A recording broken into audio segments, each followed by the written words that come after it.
Okay,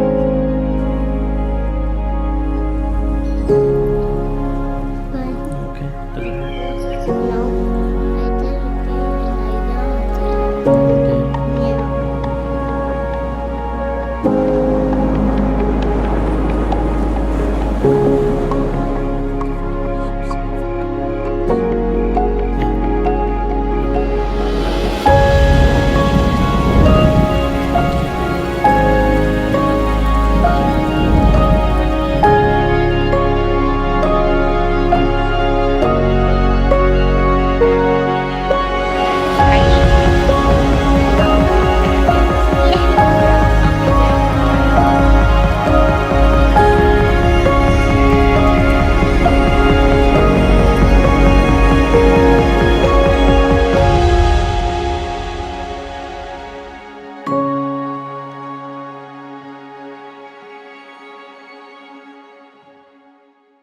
Welcome back to Solid Ground. This week we're taking a look at the second commandment. Second commandment reads this way: You shall not misuse the name of the Lord your God. Remember last week we talked about the idea of the first commandment, the prohibition against having other gods.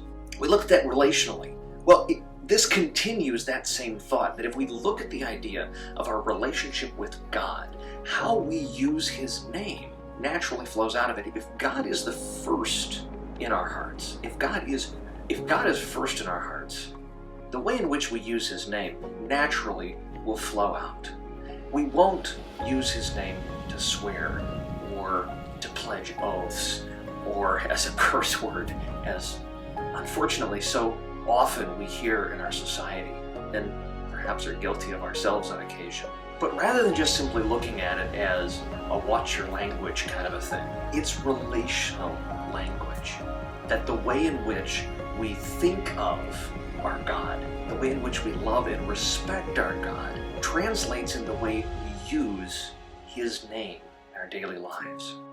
The way I love and respect the members of my family impacts the way in which I use language and talk about them.